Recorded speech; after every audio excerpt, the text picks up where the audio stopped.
నల్గొండ జిల్లా మిర్యాలగూడలో జరుగుతున్న విద్యా వ్యాపారాన్ని అరికట్టాలని డిమాండ్ చేస్తూ బీసీ యువజన సంఘం ఆధ్వర్యంలో స్థానిక ఎంఈఓ కార్యాలయం ముందు ఆందోళన చేపట్టారు.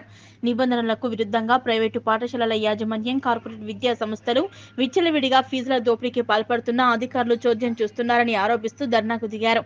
ఈ సందర్భంగా బీసీ యువజన సంఘం రాష్ట్ర ఉపాధ్యక్షుడు తిరుమలగిరి అశోక్తో పాటు పలువురు మాట్లాడుతూ ప్రైవేటు పాఠశాలల మామూలు మత్తులో పడి విద్యా దోపిడీని నియంత్రించడంలో అధికారులు పూర్తిగా విఫలమయ్యారని ఆరోపించారు. నిబంధనలకు విరుద్ధంగా పాఠ్యపుస్తకాలు, యూనిఫామ్, స్టేషనరీ అమ్ముతున్నా ప్రైవేటు స్కూల్స్ పై ఎందుకు చర్యలు తీసుకోవటం లేదో అధికారులు చెప్పాలని డిమాండ్ చేశారు.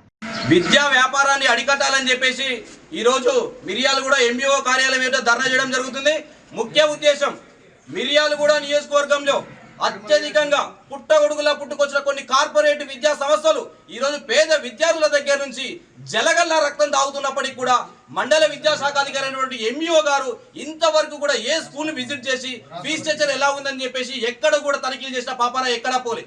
అంతేకాకుండా నిబంధనలకు విరుద్ధంగా ఈ రోజు ప్రతి ఒక్క పాఠశాలలో పుస్తకాలు, యూనిఫామ్స్ అమ్ముతున్నప్పటికీ కూడా ఈ రోజు వరకు కూడా ఎంఈఓ ఒక్క స్కూల్ కూడా తనిఖీ చేసిన పాపాన పోలే. ఎందుకంటే ప్రైవేట్ స్కూళ్ళకి వాళ్ళ ఒత్తిళ్ళకి లాలుచి పడి ఈ రోజు ఎంఈఓ పనిచేస్తా ఉన్నాడు. ఎందుకంటే ముఖ్య ఉద్దేశం ఈ ప్రైవేట్ స్కూల్ ఆగడాలు అరికట్టాలని చెప్పేసి మన విద్యార్థి సంఘ నాయకులు పెద్ద ఎత్తున ఉద్యమాలు చేస్తున్నప్పటికీ కూడా నిమ్మకు నీరు కట్టినగా ఎంఈఓ వ్యవహరిస్తా ఉన్నాడు. ఎందుకంటే ఇంత నిర్లక్ష్యమా విద్యార్థులు ఒక పక్క చాలా ఇబ్బందులు పడతా ఉన్నారు, విద్యార్థులు వాళ్ళ తరఫున ఆందోళనకు గురవుతా ఉన్నారు. అయినా కూడా ఏ మాత్రం కూడా పట్టించుకొని శాఖ ఏదైనా ఉందంటే ఈ రోజు తెలంగాణ విద్యాశాఖ మాత్రమే. అన్ని శాఖలు పనిచేస్తా ఉన్నాయి కానీ విద్యాశాఖ మాత్రం పనిచేయడం లేదు. ఎందుకు ఇంత నిర్లక్ష్య విద్యార్థుల పైన అని చెప్పేసి మేము డిమాండ్ చేస్తా ఉన్నాం. అంతేకాకుండా ఈ ప్రైవేట్ కార్పొరేట్ సంస్థలు మిర్యాలు కూడా వచ్చిన తర్వాత పేద విద్యార్థుల దగ్గర నుంచి లక్షల రూపాయలు ఫీజు వసూలు చేస్తున్నప్పటికీ కూడా ఈ రోజు విద్యాశాఖ అధికారులు మిర్యాలగూడపై ఎందుకు చర్య తీసుకోవట్లేదు, మిర్యాలగూడలో అత్యధిక ఫీజు వసూలు చేస్తున్నటువంటి విద్యా సంస్థలపై ఎందుకు చర్య తీసుకోవట్లేదని చెప్పేసి మేము డిమాండ్ చేస్తా ఉన్నాం.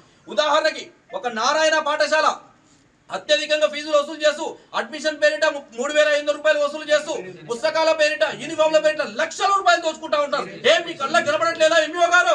మేము డిమాండ్ చేస్తా ఉన్నాం. ఇంత విద్యా విచ్చలవిడిగా వ్యాపారం జరుగుతున్నప్పటికీ కూడా మీరు ఈ రోజు ఆఫీస్లో ఉండకుండా ఎక్కడికి పారిపోతున్నారని చెప్పేసి మేము డిమాండ్ చేస్తా ఉన్నాం. ఏ రోజు కూడా ఆఫీస్లో ఉన్న పాపాన కూడా ఎప్పుడు వచ్చినా కూడా బయట డ్యూటీ పైన మీద బయటికి వెళ్ళాలని చెప్పేసి ఎంఈఓ గారు చెప్తా ఉంటారు.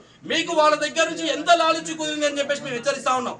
ఎందుకంటే ఈ రోజు విద్యార్థుల తల్లిదండ్రులు రోడ్ల మీద ఆందోళనకు గురవుతా ఉన్నారు. లక్షల రూపాయలు ఎక్కడి నుంచి తీసుకొచ్చి మా విద్యార్థులు మీకు కట్టాలని చెప్పేసి కూడా మరి విద్యాశాఖ అధికారులు ఏం చేస్తారు? ఈ రోజు విద్యార్థుల తల్లిదండ్రులు ఆందోళనకు గురై అప్పులు చేసి ఈరోజు విద్యార్థులను చదివించుకుంటా ఉన్నారు. ఇంకా ఎన్ని రోజులు ఇబ్బందులు పడాలి? దయచేసి